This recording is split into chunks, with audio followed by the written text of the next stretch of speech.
동아일보가 인터뷰 코너를 새롭게 시작을 했습니다. 인터뷰 진행을 맡게 된 동아일보 기자 공기범입니다. 오늘은 인터뷰 첫 순서로 저희 이준석 의원 모시고 첫 인터뷰 가져보도록 하겠습니다. 안녕하세요. 네, 안녕하세요. 제가 아까 말씀드린 한 10개월 만에 뵀는데 예. 그 사이에 얼굴이 많이 그래도 좋아지신 것 같습니다. 어떻게 좀 동아일보 저희 시청자들한테 한번 인사 한번 다시 해주시죠. 안녕하세요. 개혁신당 이준석입니다. 이렇게 저도 탄핵 정국이 또다시 저희가 8년 만에 겪을지는 몰랐는데요. 와, 진짜 그 윤석열 정부 한 3년째 지금 겪고 있는데 저는 지금까지 제가 겪은 것들을 많이 그래도 사귀고 이렇게 살고 있었는데 요즘 보니까 다시 한번 대단한 사람들이라는 생각이 듭니다. 저희 지난주 이제 토요일 그 국회 상황부터 한번 좀 여쭤보고 시작을 하려고 합니다. 이게 토요일 상황 좀 전반적으로 한번 좀 되짚어 보신다면 좀 어떠세요? 주인공은 한동훈이었고요. 한동훈 주인공이다. 그 망하는 시나리오의 주인공이었죠. 그래가지고 화끈하게 천당과 지옥을 왔다 갔다 한 것 같습니다. 그때 이제 뭐 여러 가지 상황이 있었잖아요. 의원 나가셔서 막 이제 여당 의원들 막 설득하시는 모습도 있었고. 뭐 그런 것도 있었는데 그때 상황이 뭐 좀 이렇게 많이 긴박하게 좀 돌아가는 그런 상황이었나요? 제가 가서 이제 여당 의원들한테 얘기했죠. 이런 보수 다 죽는다. 보수 죽는다. 그런데 뭐 본인들이 이제 저랑 친한 분들도 다 하고 이런데 표정마저도 억제할 수밖에 없는 상황이었던 것 같더라고요. 표정마저도 그러니까 뭐 이렇게 말씀을 이렇게 나누실 때도 그 의총에 들어가가지고요 서로 전화하고 카톡하는 것도 눈치 보였대요. 그 정도로까지 이렇게 좀 너 박기랑 누구랑 얘기하냐 이런 눈치가 있었다 그러더라고요. 조금. 그래서 그만큼 이게 주체적으로 행동할 수 있는 정치인이 이제 보수 진영이 많이 없다 이렇게 봅니다. 그리고 탄핵 트라우마 이런 거는 자기들이 만들어낸 말이지. 사실 탄핵 트라우마라는 게요. 지금 이 방송 보신 분 어떻게 생각할지 모르겠지만은 탄핵의 그런 어떤 짐이라고 하는 것을 뭐 유승민 의원한테 혼자 온팡지게 뒤집어 씌우고 다 너 때문이야라고 이렇게 배신자 프레임 씌워서 그런 거지. 사실 그때 탄핵에 찬성했던 사람들 한 60명 될 텐데 나머지들은 승승장구하고 잘 살았거든요. 제가 열거했잖아요. 권성동 의원. 탄핵할 때 법사위원장으로 소추위원장이었는데 나중에 원내대표하고 윤핵관으로 잘 나갔죠. 김기현 대표도 탄핵 찬성이었죠. 당대표까지 하시고 원내대표 했었죠. 주호영 대표. 원내대표만 2번 했나요? 거기다 비대위원장도 하셨고 국회 부의장까지 하고 계시고. 그러니까 탄핵을 해가지고 결국 탄핵 찬성을 했기 때문에 본인들이 잘못되는 게 아니라 누구한테 뒤집어 씌우고 트라우마를 자체 생성한 거예요. 저는 예전에 그런 거 뒤집어 보면 뭐 열린우리당 때는 추미애 그 당시 의원이 뭐 탄핵 민주당에서 해가지고 뭐 민주당 당대표까지 하고 잘했잖아요. 결국엔 탄핵이라는 건 그 시기에 국민들 마음 받들어가지고 그냥 하느냐 마느냐의 문제인 거고 그것 때문에 배신자 프레임 씌우는 건 그 다음에 자기들이 만든 상황이죠. 이게 갑자기 이제 연결해서 좀 궁금한 건 그 김재섭 의원이랑 이제 윤상현 의원 그 대화가 한번 이렇게 공개가 돼서 또 이제 많이 비판을 받았는데 그 윤상현 의원의 약간 뭐 그런 공개하는 것 자체는 좀 적절했다고 보십니까? 윤상현 의원이 뭐 본인은 대수롭지 않은 이야기라 생각해가지고 했겠지만은 그리고 사실 내용으로 보면은 후배가 그렇게 물어봐서 난 그렇게 조언했다. 근데 조언한 주체가 윤상현 의원인데 이제 그 공교롭게도 그것에 따른 것처럼 이제 김재섭 의원이 돼가지고 뭐 당론이었는데 그래서 이제 지금 고생을 하고 있는 것 같은데 사실 김재섭 의원 입장에서는 당황스럽겠지만은 지금이라도 옳은 판단을 해야죠. 옳은 판단이라 하시면 탄핵에 표결에 찬성하는 거를 말씀하시는 거죠? 김재섭 의원이 사실 굉장히 개혁적이고 이런 의원인데요. 제가 요즘 김재섭 의원, 김용태 의원 다 저랑 친하다 보니까 느끼는데 그 자꾸 가스라이팅을 하는 겁니다. 이제 그 소위 말하는 탄핵 트라우마라는 거 만들어서 유승민 린치하고 했던 이런 중진들이 또 이제 김재섭 의원이나 김용태 의원 같은 사람한테 가가지고 너 이번에 수도권에서 다 나가 떨어지는데 니네 둘이 됐으니까 니네는 뭐 당의 차세대 자원이고 니네가 뭐 자원이고 이렇게 살살 오르고 달래면서 그러니까 너 경거망동하면 안 돼. 너 유승민 어떻게 되는지 봤지. 그리고 이준석이 당대표까지 하고 결국에는 바른 소리가 어떻게 되는지 봤지. 그거를 가스라이팅 했겠죠. 그리고 사실 그래서 그 둘은 어느 정도 어깨에 뽕이 들어가 있었겠죠. 그러니까 저는 그거는 지금이라도 제 워낙 친한 동생들이고 하니까요. 그런 거 신경 쓰지 말고 살아라. 그 이유에 따로 얘기를 하셨어요? 지금은 오히려 말하면 오해 사죠. 근데 그게 원래 이제- 다 아는 동생들이어가지고요. 그래서 그거 다 알고 있을 겁니다. 그 가스라이팅 당하면 죽는다는 거. 어제 오후에 이제 법무부가 공수처 요청을 받아들여서 이제 윤석열 대통령 출국 금지 조치를 했습니다. 그리고 또 이제 김용현 전 국방부 장관 구속영장 청구서에 이제 공범으로 이제 적시를 하면서 이제 어떻게 보면 내란 수개로 이미 이제 약간 어느 정도 확정이 되는 모양새로 지금 가고 있는데 어떻게 좀 검찰 수사 속도 검찰 포함해서 국수본 수사 속도 굉장히 빠른데 좀 전반적으로 어떻게 보고 계십니까? 저는 대통령이 껴있는 수사기 때문에요. 이거는 절대 우왕좌왕하거나 아니면 한번 찔러보기식 수사가 진행되면 안 된다 생각합니다. 예를 들어 강제 수사 절차라는 것이 뭐 압수수색도 있고 뭐 여러 가지 있을 텐데 뭐 구속영장도 있고 있을 텐데 이런 것들을 그 수사 기관별 속도 경쟁에 대해 가지고 우리가 좀 주의 깊게 봐야 되는 것이 수사 기관별 경쟁을 하다가 어느 한 곳에 섣불리 이제 법원에 쳐버리면은 기각될 수도 있어요. 그렇죠. 당장 지금 검찰 같은 경우에는 내란죄가 사실상 검찰 관할이냐 아니냐 가지고도 말이 많고 그러다 보니까 직권남용을 수사하면서 거기에 부속 혐의로 이제 그걸 수사하려는 것 같은데 저는 그런 거 섣불리 잘못했다가 법원에서 이거 당신들 관할이 아닌데 이래가지고 어떤 이유에서든지 한번 그런 영장이 기각이 나게 되면은 동력이 확 떨어지죠.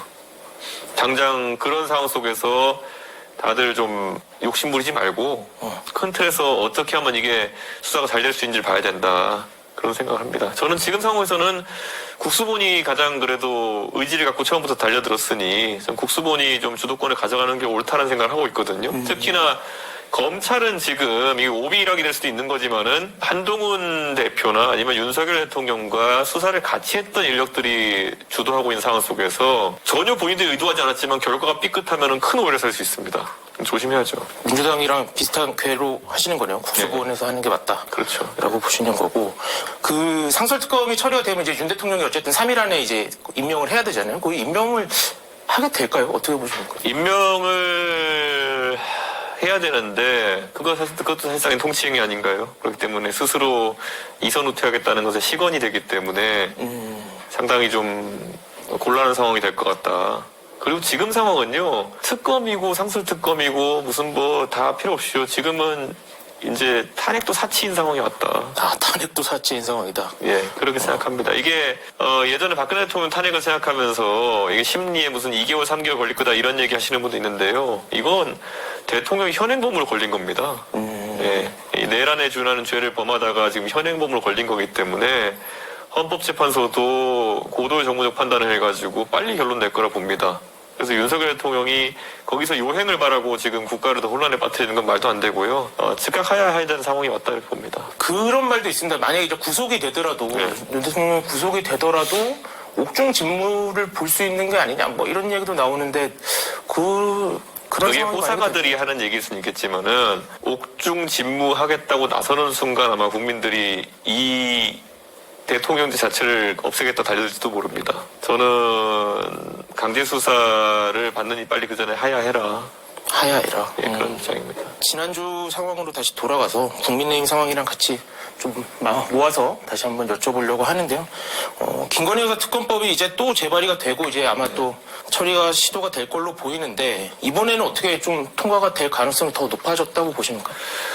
지난번에 제가 이제 6명 정도 이탈표가 있을 거다 그랬는데 실제 법약권 192에 더해서 198이 나왔거든요. 정확하게. 예. 그러니까 대충 그때보다는 조금 더 많을 것 같아가지고 이번에 통과 가능성을 저는 높게 점치고 있습니다. 특검은. 근데 이거는요. 특검은 큰 의미가 없어요. 예. 대통령이 지금 정치적으로 죽느냐 마느냐의 상황인데 특검으로 시선이 그렇게 많이 가진 않을 것 같습니다. 물론 도이치모터스 건에 대해서 진실을 밝힌다는 의미에서 의미는 있겠지만은 갑자기 대통령이 쿠데타 일으키면서 이건 우선순위에서 많이 좀 밀려난 상황이다 이렇게 볼 것 같습니다. 김건희 특검법은 이제 국민의힘 의원들을 끌어들이기 위한 어떻게 보면 이제 미끼였다 뭐 이런 이제 얘기가 많이 있었는데 이번 주 14일에는 탄핵안 표결에 뭐 참여를 할 수도 있다 뭐 이런 보도도 나오고 있더라고요. 좀 분위기가 좀 어떠십니까? 지켜보시고. 막을 수 있는 것이라면 막기 위한 어떤 여러 작전이 나올 텐데 본인들도 이제 막을 수 있는 것인가 최종적으로? 국민의힘에서. 그러니까 어떤 시나리오가 나오고 그 시나리오에 동의하느냐 마냐가냐 그냥 오늘만 살자 뭐 이런 느낌이라 가지고 이거는 앞으로 지속되기 어렵다. 네, 그런 생각이고 사실 분노가 어디로 튈지 모르는 겁니다. 국민들의 분노가. 그래서 이게 박근혜 대통령 탄핵보다 심각한 상황이라는 걸 인지해야 되는 거죠. 그거는 네. 박근혜 대통령은 충분히 형사적으로 다퉈볼 만한 뭐 경제 공동체나 이런 것들 때문에 탄핵이 이루어진 거지만은 이거는 그냥 국민들에게 기억하고 싶지 않은 쿠데타의 추억을 다시 불러일으키는 그런 거거든요. 제가 85년생인데 79년, 80년이 이제 마지막 계엄이었는데 저는 못 겪어본 거예요. 그렇죠. 네. 저도 못 겪어봤습니다. 그러니까 교과서에서나 보던 걸 이제 체험하게 되니까 분노가 치밀죠.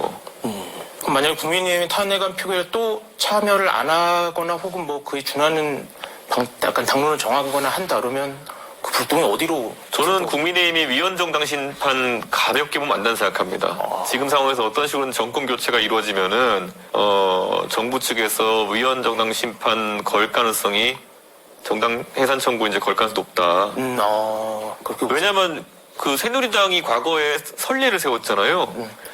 옛날에 통진당 해산시킨다고. 전 그거 2013년, 14년에 왜 그거를 집권 초기에 그렇게 밀어붙였는지 모르겠는데 정당이라는 건 선거를 통해서 어차피 그 당시 통진당이 제가 봤을 때는 좀 굉장히 이상한 주장들을 하고 있었기 때문에 선거로 해체될 운명이었는데 그거를 이제 황교안 법무부 장관 시켜가지고 이제 청구하러 달려든 거 아닙니까? 그 선례가 아주 강하게 남아버렸어요. 그때 이석기 전 의원이 무슨 뭐 강연하고 이러면서 뭐 그때 압력밥솥으로 뭐 폭탄을 만들어서 뭐 테러하는 거 이런 거에 대한 얘기를 했다 그래서 이게 내란의 모의인 것처럼 해서 이제 정당 해산을 시켜버린 건데 이거 하면 지역구 비례의석 다 날아갑니다. 그렇죠. 그런데 압력밥솥으로 뭐 국가를 전복하는 것에 비하면은 그 특전사랑 경찰 동원해서 하는 게 훨씬 더 현실적이고 이건 수행을 했잖아요. 그렇죠. 네. 자, 근데 이건 어쨌든 대통령이 했으니까 당은 아니다 이럴 수 있겠지만은 사실 공색하긴 한데 국민의힘에서 대통령의 위치가 더 센 건지 아니면은 통진당에서 이석기 의원 위치가 더 센 건지는 뭐 삼척동자도 알 것 같은데 하여튼 당은 아니다 이렇게 변명하고 있지만 지금 이렇게 대통령의 그런 행위를 옹호하는 순간 같이 이제 연계되는 거거든요. 이게 하루만 생각했다는 식으로 자꾸 일을 벌이니까 그 정당해산 심판이 얼마나 무서운 건지 몰라서 그래요. 그럼 뭐 지금 추경호 원내대표를 뭐 이렇게 수사 대상에 넣어놓고 이런 게 약간 위헌정당 심판까지 염두에 둔 약간 민주당의 포석이다 이렇게. 그렇죠. 저는 이거 정권 바뀌면 무조건 청구한다 봅니다. 정부에서. 네. 그래서 일거에 지금 뭐 108석 의석 있다고 뭐 좋아할 거 없이 그거 다 날아갈 수 있습니다. 한 번에. 이거는 다른 심리에 비해 가지고 훨씬 쉬운 심리예요. 왜냐하면 내란을 일으키고 현행범으로 그게 지금 수사받는 거고 거기에 그걸 옹호하려고 정당이 들어갔다. 그리고 일설에 따르면은 의원들이 못 모이게 하기 위해 가지고 그거를 실제 가담자로 당내 주요 보직 자극했다. 그게 확인되는 순간 이거는 쉽게 가는 거죠. 당이 그냥 거의 해체 수순을 밟는 거 아닙니까? 그럼 그냥 실제로 해체되는 거잖아요. 위헌정당이 되면. 잘 생각해 보세요. 박정희 대통령이 돌아가신 다음에 공화당은 해체됐어요. 그러니까 큰 나무가 쓰러지면은 그 뒤에 다 같이 쓰러지는 겁니다.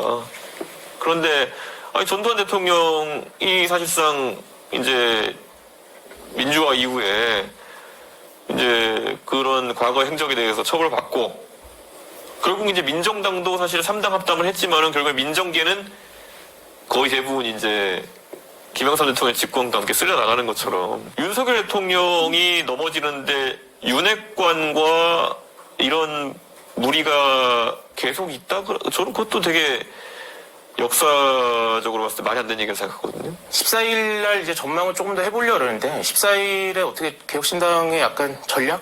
전술? 좀 어떻게 좀 계획을 하고 계십니까? 글쎄요. 전략 전술이라고 하기에는 엄중한 상황이라 가지고 저희는 무조건 깔끔하게 표결. 저희가 어느 정도냐면요. 예전에 하도 이제 그 특검법 표결할 때 한동훈 대표 측에서 뭐 개혁신당에서 뭐 김건희 특검에 반대표를 던졌다 이런 얘기를 하는 뭐 대변인단 이런 사람들이 있어가지고 저희가 그때도 그렇고 지금도 그렇고요. 저희는 표 찍을 때 저희 표는 다르게 찍어요. 다르게 찍는다는 게 어떤 거죠? 이게 올 때 보통 네모난 거에다 가 이렇게 찍잖아요. 네네. 저희는 막 90도 회전해서 가 찍고 이래요. 그럼 감표 위원들이 다 알거든요. 네. 그런데 그걸 사전에 어떻게 찍는지 누출 안 시키죠. 이렇게 90도일지 이렇게 90도일지 아니면 왼쪽 귀퉁이일지 오른쪽 귀퉁이일지. 네. 얼마나 그런 식으로 그러니까 지금 국민의힘이란 당이 그냥 제가 그냥 단도직입 한 장난질에 지금 심취해 있냐면요. 자기들이 표 못 모아온 다음에 그걸 개혁신당이 뒤집어 씌울 생각을 해요. 그러니까 그런 수준 낮은 그런 행동을 하기 때문에 정치가 여기에 이른 겁니다. 14일에 만약에 국민의힘이 또 표결에 참여를 안 하는 방향으로 되면 그럼 그날도 좀 이렇게 설득을 좀 다방면으로 하실 생각이십니까? 제가 평소에도 많이 대화를 이제 국민의힘 의원들과 하는데 요즘에 일부러 대화를 좀 줄이고 있어요. 네. 어떤 이유로? 지금은 사실 그들의 정치 인생에서 되게 중요한 순간 중에 하나일 거고요. 조언을 해줄 수 있지만 보통 조언해줬다고 고마워하는 사람 별로 없고요. 나중에 이제 탓할 수 있는 경우 많으니까 이거는 오롯이 그들의 고독한 정치적 선택으로 남겨둬야죠. 뭐 그런 맥락에서 김상욱 의원이 오늘 또 기자회견에서 공개적으로 하야해라, 뭐 안 하면 찬성하겠다 이렇게 했는데 그런 건 좀 어떻게 평가하십니까? 김상욱 의원과 제가 대화를 많이 하는 편인데 김상욱 의원이 부결표 던졌다고 했잖아요. 네, 그날, 네, 토요일 날. 저는 찬성이었을 거라 봐요. 네. 그러니까 개표가 안 될 걸 알고 이미 거기서 그렇게 부결로 얘기했다. 저는 김상욱 의원은 굉장히 평소에도 그런 어떤 거에 대해서 진실되게 얘기하고 이렇게 하면서 의지를 보였던 분이기 때문에 본인 입장에서 이제 나중에 분란이나 이런 걸 막기 위해 가지고 난 간 거고 반대 던졌다라고 얘기했지만은 사실 왜냐면 그때 개표가 안 되는 상황이었으니까 네네. 저는 김상욱 의원은 애초에 마음이 더 이상 이걸 묵고할 수 없다는 쪽으로 가 있었다 봅니다. 혹시 뭐 7일 이전이나 이후에 김상욱 의원하고 혹시 뭐 그런 약간 관련 얘기를 좀 하신 적은 또 있으신가요? 그날 끝나고 그날 찍고 바로 가서 제가 얘기하긴 했죠. 아, 근데 뭐 어떤 대화를? 그런 건 대화는 제가 지금 국민의힘 의원들과 나누는 대화를 한 일주일째 지금 아무한테도 얘기 안 하고 있거든요. 그들의 오롯이 그들의 고민의 시간이지. 그럼 뭐 듣는다고 해서 어디 가서 얘기하고 이런 상황은 아닙니다. 김상욱 의원은 어쨌든 공개적으로 이렇게 얘기를 해서 뭐 약간 국민의힘 내부에서 고민하는 의원들이 분명히 있을 텐데 그런 게 좀 영향을 미치게 될까요? 제가 우리들의 일그러진 영웅에 자꾸 상황을 많이 비교하는데 엄석대 이미 쓰러졌거든요. 그럼 담임 선생님이 없어요. 네. 그래가 그 분위기를 못 만들고 있는 건데 엄석대가 쓰러졌음을 인지하는데도 시간이 좀 걸릴 겁니다. 지금 이제 뭐 한동훈 대표가 이제 담임 선생님 역할을 당분간 하겠다. 뭐 약간 이런 상황이 된 건데 뭐 그런 거긴 담임은커녕 아무 역할도 못해요. 거기는. 네. 거기는 공범이지 무슨 담임이에요. 거기는. 네. 아 그럼 이번 사태에 한동훈 대표도 어느 정도 지분이 좀 크다고 생각을 하시는 거예요? 큰 게 아니라 이제 공범에서 주범 단계로 올라가기 직전이죠. 왜냐 본인이 권력욕에 눈이 멀어가지고 오락가락하면서 이상한 반헌법적 타협안 같은 걸 들고 오고. 그러니까 정치를 한 번도 해본 적이 없는 거죠 한동훈 대표는. 그러니까 이게 무슨 문제가 있냐면요. 제가 윤석열 한동훈조를 보면서 가장 놀라는 게 뭐냐면 첫째 정치를 객관식 풀듯이 풀어요. 그 뭐냐면은 쟤를 죽이고 나만 남으면 내가 이긴다 뭐 이런 거. 이게 전형적인 객관식 뺄셈 정치거든요. 이걸 해요. 그러니까 윤석열 대통령도 자기가 당에 들어온 지 얼마 됐다고 당에 있는 나머지를 다 죽이면은 내가 유일신이 될 것이다라는 생각으로 지금까지 이상한 짓을 했던 거거든요. 한동훈 대표도 보세요. 명태균 사건 터졌을 때 보면은 저는 저게 자기 집에 불난 당대표가 할 수 있는 처신인가 이렇게 봤거든요. 한동훈계라고 하는 뭐 당에 들어온 지 한 6개월도 안 되는 것 같은 대변인들 맨날 방송 나가가지고 다른 당내 인사들 씹어대고 뭐 이렇게 하면서 그러면 자기들만 남아가지고 할 수 있을 거라 생각했겠죠. 저 보세요 저렇게 그냥 제일 먼저 망하게 생겼거든요 지금 팀 한동훈이. 그러니까 저는 그 생각으로 지금도 한동훈 대표는 그거 꿈꾸고 있었을 거예요. 제거하는? 윤석열 이번 기회에 죽이고 나 혼자 살아남아가지고 벌거숭이 임금님인 거죠 그게 나중에 가면은. 그러니까 저는 그런 정치를 하는 게 좀 이해가 안 간다. 객관식 이렇게 하나씩 지워가면서 객관식 푸는 방식으로 정치하는 게 이해가 안 간다. 그리고 제가 이제 이 팀 윤석열 한동훈을 보면 놀란 게 뭐냐면 이분들이 검찰에 있을 때요. 사실 큰 틀에서 보면은 그 수사하면서 이제 본인들이 불리한 위치에 가면은 숨으러 갔잖아요. 이 윤석열 한동훈조의 가장 큰 문제는 뭐냐면 딱 그거예요. 그러니까 검사의 칼로 누굴 찔러서 죽여서 날리는 것밖에 안 해봤거든요. 지금 본인들은 이해가 안 갈 거예요. 분명히 본인들의 사상으로 따지면은 이재명, 조국, 뭐 이준석 전부 다 죽었어야 되는데 왜 살아나서 쟤네가 좀비처럼 돌아다니지? 이것만 고민하고 있을 거예요. 얘네 전부 다 나쁜 사람 만들어가지고 보냈는데 왜 얘네가 살아와가지고 날 괴롭히지? 이런 생각하고 있을 거예요. 그런데 그거야 본인들이 옛날에 검찰하면서 특수부수하면서 한 사람 파렴치분 만들어서 보내고 이렇게 하면은 그 사람들이 감옥에서 그냥 다시 살아나지 않으니까 그랬겠지만 정치하는 사람들은 그게 아니거든요. 국민들이 다 표로도 살리고 어떻게 살리는 방법이 있거든요. 지금 그거 끝까지 이해 못하고 있을 겁니다. 그러면 이제 지금 이제 국민의힘이 살아날 수 있는 방법 이런 건 좀 어떤 게 있다고 보세요? 어쨌든 전 대표이시기도 했고. 우선 나간 거는 받아들여야 되고요. 그러니까 여기서 나간다는 거는 사실 내란에 엮였다는 거는 심각하게 받아들여야 되는 거예요. 예, 내란 또는 쿠데타에 엮였다고 하는 건 심각하게 받아들여야 되는 거고 한 10명 정도는 정계은퇴 선언해야 되는 거 아닌가. 10명 정도? 예, 윤핵관 플러스 윤핵관 호소인들은 다 정계은퇴 선언해야 되는 거 아닌가. 그리고 자기 고백적 반성들을 해야죠. 왜 여기까지 오게 되었느냐.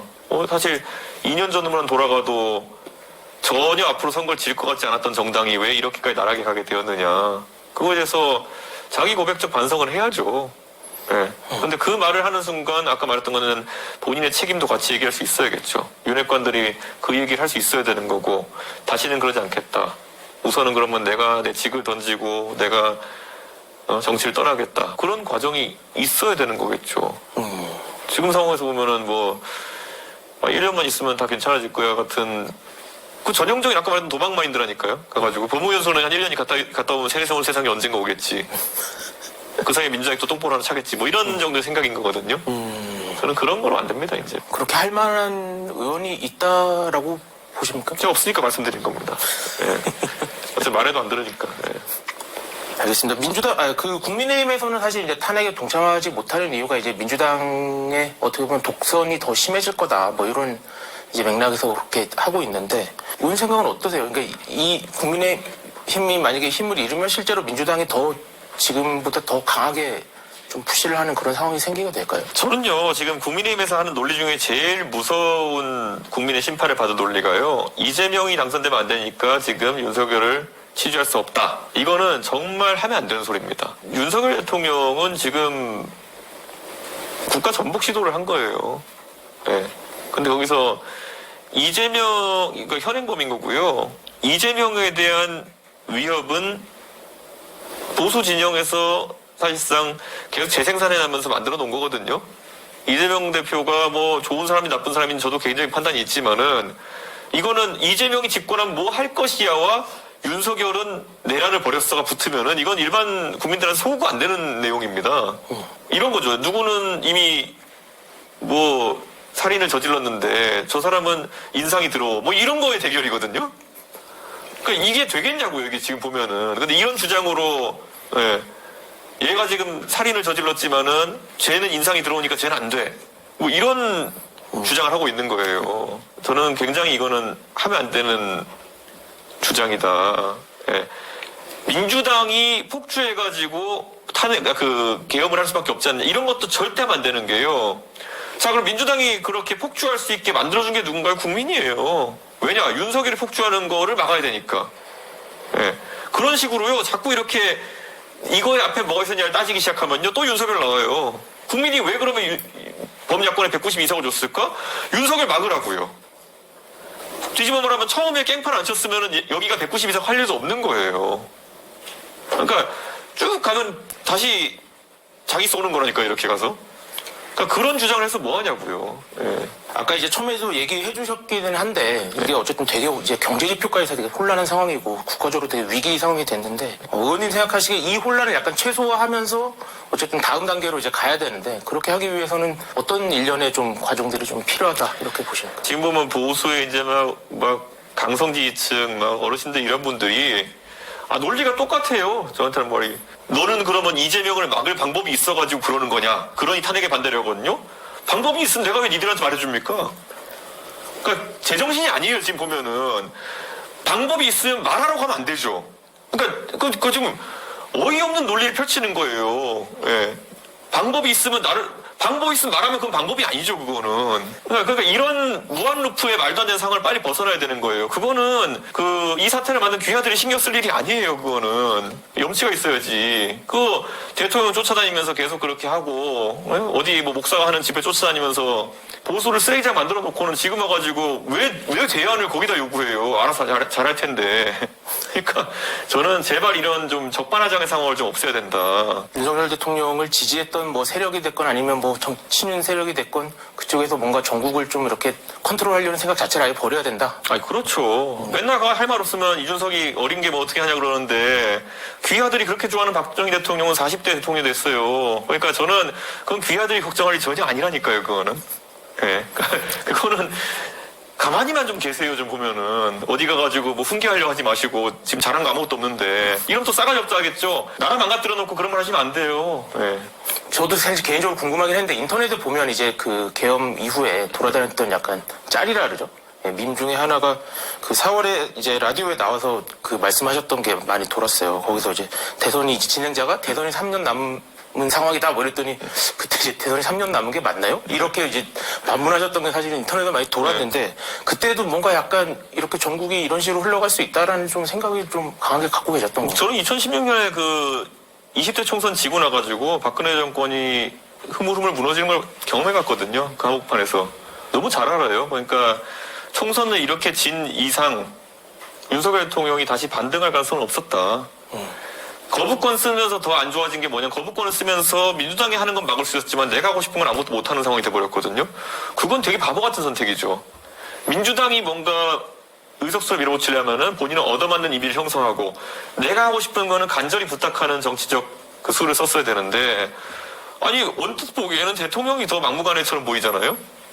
그건 본인이 선택한 거죠. 그러니까 저거는 그 성격 이상에 더해가지고 그냥 통치 스킬 자체가 없는 거다. 예. 그리고 이걸 지적하면은 오히려 그거를 대단히 옹호해주는 유튜브 보는 이런 이상한 아저씨들이 저 버릇을 나쁘게 만든 거다. 이렇게 생각합니다. 사실 뭐 이제 윤 대통령이 뭐 극우 유튜버 같은 걸 많이 보는 것 같다 뭐 이런 아니 본인이 극우예요. 그러니까 뭐 많이 봐서 그런 게 아니라. 예. 그때 당시에도 뭐 그런 얘기를 많이 하셨다 뭐 이런 얘기도 있었잖아요. 그 페이스북에 써주셨던 네. 얘기 중에 그 인천지검에 뭐 내가 하려는데 못했어 뭐 이런 네. 것도 있는데 그때도 약간 좀 그런 얘기를 많이 하셨나요? 그냥 그 정상적인 대화가 안 되죠. 예. 그 정도인가? 예. 그러니까 자기 확신이 강한 건 뭐 좋은 건지 나쁜 건지 모르겠지만은 원래 보면은 본인이 똑똑하다고 생각하는 사람 중에 그런 거 하는 분 많아요. 예를 들어 유시민 씨도 달 착륙 안 믿거든요. 예. 그러니까 그런 분들이 있어요. 막 똑똑한 척하면서 얘기하는 분들 중에 보면은 저는 뭐 대통령 그게 좀 심했다. 이제 주로 써주시는 표현이 이제 최근에는 엄석대라는 데 많이 비유를 하셨고 엄석대, 돈키호테, 벌거숭이 임금님 끔찍한 혼종입니다. 이거 다 있어요. 예전에 그냥 이상한 사람 이렇게도 말씀하셨는데 어느 쪽에 가깝습니까? 정확히 딱 규정 짓자면 그 세 가지 복합체라니까요. 돈키호테가 뭡니까? 풍차보고 거인이냐고 막 이렇게 돌격하고 예? 본인이 엄청난 미녀를 사랑하는 둘신의 공주를 사랑하는 이런 그 기사라고 생각하고 본인이 기사도 아닌데 술주정뱅인데 기사라고 생각하고 뭐 그런 거 아닙니까? 근데 그런 거에다가 벌거숭이 임금님 윤핵관들 세워놓고 가가지고 이렇게 하면 망토가 예쁘십니다 뭐 이런 거 하고 있고 그런 거 복합체죠. 예. 그때 이제 선관위를 싹 털려다가 못했다라고 했을 때 의원님은 거기서 그럼 특별히 뭐 이렇게 대답을 하시거나 뭐 이렇게 대화를 이게 제가 저는 부정선거 업자들이라고 얘기하는데요. 그 부정선거쟁이들을 이제 상대해 보면은 용어를 쓰는 것만 봐도 증상이 어느 정도 알 수 있어요. 어떤 용어들을 쓰나요? 그냥 일반적으로 부정선거 얘기하는 건데요. 4.15 이러면 이제 이건 제정신이 아닌 겁니다. 4.15 부정선거 이렇게 주장하는 4.15 부정선거 4.15라고 하면요. 부정선거도 아예 떼고요? 예, 그래서 그때 윤석열 대통령 정확히 한 게만, 대표님 그때 4.15 때 제가 해가지고, 인천지검에 시켜가지고, 제가 막 싹 다 압수수색하고 이렇게 수사하려고 그랬는데 못하고 나왔습니다. 그랬어요. 4.15라는 용어를 쓴다는 것은 이미 정상이 아닙니다. 그때 뭔가 좀 극우적인 생각이 갖고 있구나, 이렇게 생각을 하신 거군요. 상위 1%죠. 4.15 용어를 쓰는 거면은. 예. 제가 정확히 몰랐는데 부정선거를 넣고 안 넣고가 어떤 차이가 어떤 거요? 4.15 뒤에 부정선거를 넣고 안 넣고 그들 안에서 약간 은어 같은 거예요. 4.15. 그럼 약간 그럼 그 커뮤니티 같은 데 쓰는 용어처럼 이미 자리를 잡고 있는 그런 단어인가 보죠. 그렇죠. 그걸 얼마나 많이 봤으면 지들끼리 줄여 4.15라 얘기하거든요. 그걸 이제 공식 용어로 쓸 정도면 본인이. 계엄의 사실 상황에서 이제 선관위 관련된 이슈가 가장 어떻게 보면 한 갈래인데 그럼 그렇게 선관위를 실제로 침투를 하려고 했던 것도 뭐 그런 생각의 발로일 거라고 보시는 거죠? 저는 이제 그 상태가 너무 안 좋기 때문에 저는 단순히 선관위에 들어가가지고 뭘 압수수색하고 이렇게 해가지고 뭘 보려고 한 게 아니라 극단적인 상황은 조작도 하려고 하지 않았을까라는 생각도 들어요. 가가지고 자기들이 뭘 거기다 만들어 놓고 발견됐습니다. 이랬을 가능성이 있다 봐요. 이게 몇 시간 만에 해제됐으니까 그거 못하고 한 거지. 사실 가가지고 지들이 바꿔놓고 지들이 이제 발견됐습니다. 이렇게 하면서 공작했을 수도 있다 봐요, 저는. 그걸 어떤 카드로 향후에 사용할 생각으로. 네, 워낙 상태가 안 좋은 사람들이기 때문에. 사실 뭐 그런 얘기도 있습니다. 이게 의원님께서 어쨌든 윤석열 정권의 탄생에 어떤 역할을 한 건 사실이지 않냐. 그때 좀 더 문제 제기를 좀 더 했어야 되는 거 아니냐, 당내에서. 그런 얘기도 있는데. 저보다 세게 할 수 있었나요? 저는 완전 계속 정신 나간 사람 욕하면서 저는 당신 이렇게 하면 죽어. 그러니까, 당신 나 때려칠 테니까 알아서 해. 이렇게 하면 제가 그때 뭐 가출이라면서요. 예. 뭐 해야 돼? 제가 무슨 단식 투쟁해야 됩니까? 그러니까 그런 식으로 지금 와서 얘기하는 사람들은 굉장히 이건 모욕적이죠. 저는 그거 해가지고 저 사람 만들려고 하다가 제가 공격받았는데 지금 와서 그걸 저한테 얘기하는 사람들은 어쩌라는 거냐 그러면은 제가 거기서 그러면은 제명했어야 되냐 대선 후보를 한동훈 대표가 저같이만 해봤으면 저렇게 안 됐을걸요? 윤 대통령의 이제 계엄 선포의 트리거가 명태균 게이트다 뭐 이런 얘기도 있는데 그런 거에는 좀 동의하시는 편인가요? 그럴 수도 있고요. 근데 사실 제가 말하자면 오빠는 사고를 많이 쳐가지고 저희가 모르는 걸 수도 있죠 뭔가. 예. 제가 아는 오빠는 워낙 사고를 많이 쳐가지고 특정할 수는 없죠. 사실 예전에 처음에 이제 계엄 초기에는 어떤 뭔가 수사 과정에서 뭔가 발견이 됐기 때문에 그런데 대응하기 위해서 그럴 수도 있다라고 하셨었는데 사실은 그 이후에 어떤 정황들이 사전에 굉장히 준비를 치밀하게 한 정황들이 많이 나오고 있잖아요. 네. 그러면 약간 그 생각에도 좀 차라리 그거였으면 바랬는데 그러니까 그냥 그거는 더 어이없는 상황으로 그냥 차라리 수사에 뭔가 방해 목적이 차라리 나았다. 그렇죠. 부정선거를 옹호하신 여러분이 만든 괴물. 지금도 아마 침대에 누워서 그 고민하고 있을걸요? 빨리 그 선관위에서 증거를 찾아가지고 애국 시민들이 벌떼처럼 일어나가지고 부정선거를 타파하고 위기에 빠진 나를 구출해주길 바라고 있을걸요? 인터넷에 돌아다니는 것 중에 그 히틀러 영화 보면 그런 거 나와요, 보면은. 벙커에 혼자 앉아가지고 이제 베를린 함락되기 직전인데 막 지도 보면서 빨리 여기 군대 일로 보내가지고 하고 없는 군대 지휘하고 막 이렇게 하거든요. 지금 아마 지금 딱 침대에서 이 도상훈련 많이 하고 계실 겁니다, 이렇게. 내가 딱 이제 부정선거 밝혀지면 어떻게 짠하고 다시 전국을 휘어잡을지에 대해서 고민하고 계실 겁니다. 실제로 그런 시도를 할 수도 있다 이런 이제 얘기도 있었는데 그런 시도를 실제로 할 수도 있다고 생각하세요? 저는 그러니까 윤석열 대통령의 정치를 그냥 묘사해드리면요. 우리가 어떻게 강원랜드에서 100원 하나까지 다 날리느냐 이런 걸 이해 못 하잖아요. 정선 카지노. 네. 근데 딱 그거예요. 정치하는 스타일이. 이렇게 막 한 다음에 조금 그러니까 주식에서 날려먹으면은 그 다음에 선물하러 가고 선물한 다음에 그냥 옵션 하러 가고 이거거든요. 그 다음에 장기 팔고 이게 나올 수밖에 없는 게 이분은 지금까지 한탕 정치를 한 게 보세요. 처음에 이준석 쫓아내고 이렇게 나락가고 이러다 보니까 하다가 나중에 강서 보궐선거 때 보면은 아무리 질 거라 그래도 자기는 일 걸 확신하잖아요. 그리고 그다음에 부산 엑스포. 이거만 유치하면 돼. 근데 대부분의 사람들 안 될 거라 생각하고 있었는데 이거를 믿잖아요. 이것만 되면 한 방에 부산 다 잡고 이렇게 해서 분위기로 수도권까지 올라오면 된다고 말도 안 되는 계획이죠. 그 다음에 또 보면 그래 이재명만 구속되면 돼. 그러다 이제는 막 미쳐가지고 막 석유만 나오면 돼 막 이런 거에 가잖아. 이제 보면은 막 포항 앞바다에서 무슨 막 석유만 나오면 이제 경제 상황은 다 호전되고 나는 성공이 될 수 있어 뭐 이런 거잖아요. 딱 지금 그런 거예요. 지금도 누워가지고 고민하는 건 뭐냐면 이 국회를 해산시키는 방법은 부정선거를 증명해가지고 국회 해산시키고 재선거 해가지고 내가 다 먹으면 돼. 그러니까 낭상의 극치를 달리는 거기 때문에 저는 지금 증상이 악화됐지 나아질 일은 없다.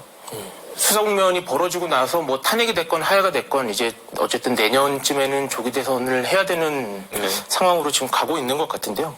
김성열 개혁신당 대변인이 우리 당의 잠재적 대선 후보라고 하면서 이제 이준석 의원님을 얘기를 하셨는데 어떻게 개혁신당의 역할이 조기 대선에 좀 어떤 역할로 가야 된다 이렇게? 저는 제가 생일이 3월 31일이거든요. 네. 탄핵이나 아니면 하야로 인한 그 보궐대선 같은 경우에는 사유가 확정되고 60일 뒤에 대선이거든요. 네, 맞습니다. 그럼 3월 30일부터 역산해 보면 1월 31일 이전에 대통령이 거리되면은 출마 가능하고요.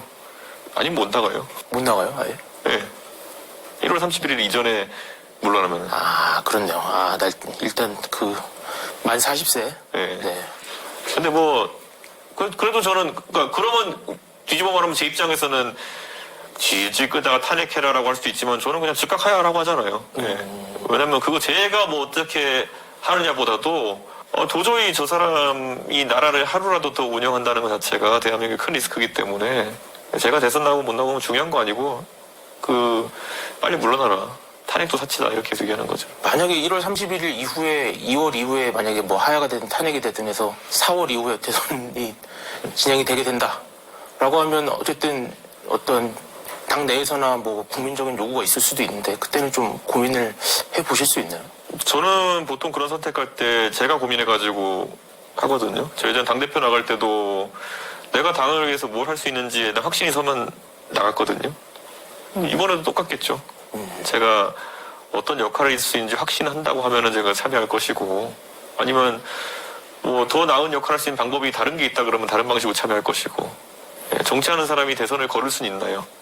대선에 제가 뛰든지 아니면 누군가를 지원하든지 어떤 식으로는 참여하겠죠. 그 참여 확신은 어떤 기준에서 가장 중요하게 고려가 될까요? 제가 그때 전당대회 나갈 때 막 나경원 이런 사람 나오는 거 보면서 그냥 아이씨 이거 망하겠다 이랬거든요. 그래가지고 그냥 나갔는데 뭐 민주당 후보가 누가 될지 또 저기가 누가 될지 이런 거 보고 판단하는 것도 있을 거고 제 스스로 확신이 있을 때는 할 수 있는 거고요. 민주당에서는 뭐 이재명 대표가 뭐 출마하는 게 거의 확실할 것 같고 국민의힘은 글쎄요 뭐 후보를 내면 안 되는 거 아니냐 뭐 이런 의견도 있는 것 같은데 저는 국민의힘도 후보를 내야죠. 내고 사실 저는 이미 한동훈 대표는 나갈 수 없는 상황이 됐고요. 나갈 수 없는 상황이 됐다고 보세요. 네, 황교안 대표보다 더 안 좋은 상황에 놓였어요, 지금. 그러니까, 왜냐면, 이분은 정치 들어와서 잘한 게 없어요. 실적이 없어요. 자기 선거를 뛰었냐? 아니요. 비대위원장은 총선 지휘에서 잘했냐? 아니요. 말아먹었죠. 그럼 지금 와가지고 그럼 정치적 선택을 잘하느냐? 아니죠. 우왕좌왕하죠. 이분이 왜 정치해야 되는지를 아무도 모르거든요. 네. 너 왜 왔니? 하면은 저 하고 싶어서 왜밖에 못할걸요, 아마. 어떤 정치인으로서 뭔가 이렇게 비전이나 어떤 목표가 좀 불투명하다. 그러니까요. 뭐 벚꽃이 피면 이런 막 현학적인 얘기는 하고 있고 그러니까 그거 못 나올걸요 저는. 어쨌든 지금 이제 한덕수 총리랑 같이 전국을 이렇게 이끌면서 좀 존재감을 이렇게 발휘하고 싶어 그것 한다. 때문에 마이너스 10점 추가. 네. 그거 하려다가 마이너스 10점 추가. 네. 잘 안 될 거라고 보세요. 이미 망했죠. 이미 망했다. 여론적으로 좀 안 좋기 때문에 그렇게 보시는 건가요? 아니면 뭔가 법 위반 소지가 있어서? 아니 당장 질문 한 방에 무너지잖아요. 군통수권은 누구에게 있느냐. 지금 국민들이 군통수권이 이상한 사람 손에 들어가 있다는 건데 불안해가지고 지금 탄핵해라 하야야 빨리 물러나라 이러고 있는 건데 군통수권이 누구한테 있냐. 뭐예요? 그 답을 못 하잖아요. 도망갔잖아요. 직접 사실은 뭐 의원회가 만나서 하셔도 되긴 하는데 한동훈 대표한테 혹시 뭐 이렇게 조언을 해주신다든지 뭐 즉시 사퇴하고 도망가라. 도망가라. 네. 어디로 도망가고 그러니까. 아니 그냥 평소에 하고 싶었던 일 하고 도서관에 가서 혼자 다리 꼬고 앉아 있던지 그다음에 관심 가지면 또 관심 갖는지 모르겠지만은 평소에 그런 거 즐긴다면서요. 재즈. 아니 도서관에 다리 꼬기 뭐 아니면 아베크롬비 이런 거 입고 카페 가서 앉아 있기 던킨 도너츠 들고 돌아다니기 카페 줄 서 있는데 뒤에서 지지자 사진 찍어주기 뭐 이런 거. 예. 평소에 잘하는 거 있잖아요 그런 거. 예. 한동훈 대표가 사퇴를 하고 이제 친한계가 어쨌든 국민의힘에서 만약에 더 세력이 작아지게 되면 국민의힘은 더 위기에 처하게 되는 거 아닙니까? 아니 이미 한 3년째 계속 나락하고 있었는데 뭐 그걸 지금 와서 걱정할 이유가 뭐가 있어요 지금 보면은. 그거는 뭐 그거는 윤석열 대통령 들어온 뒤부터 그거는 계속 나락가고 있었는데 뭐. 오늘 이준석 의원 모시고 다양한 얘기를 들어봤는데 혹시 뭐 마지막으로 향후 올해 내년 계획 아니면은 뭐 향후 개혁신당의 행보 뭐 국민들에게 하고 싶은 말씀 이런 거 있으면 하나 해주시죠. 저는 만약에 지금 이 방송을 보시는 분들 중에 진짜 내가 보수요, 그런데 진짜 보수요, 나 진짜 보수가 잘 됐으면 좋겠어 이런 생각하는 분이 있다면요, 한 지난 3년간 내가 윤석열의 잘못된 판단들에 대해 가지고 어떤 입장을 취했는지를 한번 되짚어 보시면 좋을 것 같아요. 지금 와서 본 그 사람이 한 건 다 틀렸거든요.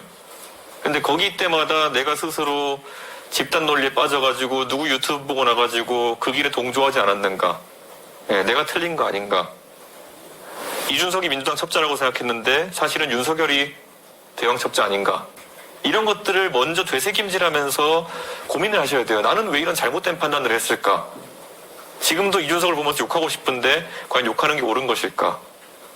이거를 고민하신 다음에 그 다음 판단을 하셔야 되는 게요. 제가 싸가지 없어서라고 자꾸 이렇게 모든 걸 퉁치고 이렇게 가시는 분들이 있는데요. 그게 아니라 저도 이렇게 말하는 이유는요. 이 정도 충격요법이 아니면 말을 안 들으세요. 요즘 보면은. 보수 진영에 제가 느꼈던 가장 답답함은 뭐냐면요. 정당 대표를 지내고 정치 12년 정도 있던 사람한테 뭔가 나이가 많다는 이유로 와가지고 보통 말을 걸 때 뒷짐지고 자네 이렇게 말을 거세요. 예. 그리고 저를 가르치려고 드세요. 예. 그런데 그렇게 하는 순간 젊은 사람들이 설 공간은 없습니다. 적어도 업을 정치로 하는 직업 정치인들이고 자기 인생을 구하는 정치인데 거기에 대해 가지고 어떤 판단도 존중하지 않고 자네가 몰라서 그러는데 자네 그러지 말게. 이거는 대화하자는 태도가 아니거든요.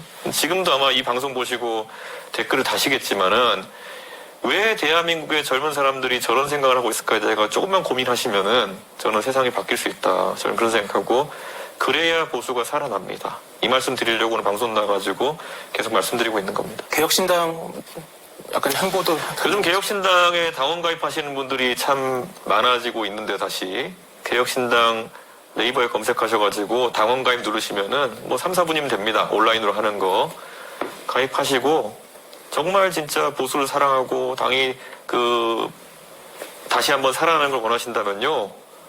한번 함께 해보시죠. 제가 놀라운 거 하나 말씀드릴까요? 박근혜 대표 이후에 보수정당에서 전국 단위 선거를 이겨본 사람은 이준석밖에 없습니다. 아무리 이준석 욕하고 싶어도 그건 변하지 않을 진리입니다. 실제로 많이 늘어나고 있나요? 예, 지금 뭐 탄핵 전국에서 한 2,000명 정도 이제 늘어나는데, 예, 저희가 뭐 한 당원 10만 넘겨가 15만 이렇게 되면은 재정적으로도 문제 없고, 예, 저희는 쭉쭉 뻗어나갈 겁니다. 혹시 뭐 이게 너무 뻔한 질문 같기는 한데 네. 윤석열 대통령한테 혹시 뭐 하시고 싶은 말씀이라도 있으실까요? 이럴 때일수록 식사 잘하셔야 됩니다. 그 무슨 의미인가요? 건강 챙기시라고요. 그것은 이제 건강하지 않으면 안 되는 전국이 벌어질 것이다. 아니, 건강하셔야 되는 게 지금 오히려 밥 안 먹고 이렇게 막 혼자 계속 유튜브 보면서 막 부정적 심취하고 이러면요. 더 이상한 판단할 수 있어요. 그러니까 규칙적으로 식사하시고 수면도 규칙적으로 하시고, 예, 그렇게 하셔야 됩니다. 여기까지 듣도록 하고요. 첫 번째 손님 이준석 의원과는 여기까지 하도록 하겠습니다. 의원님 감사합니다. 예.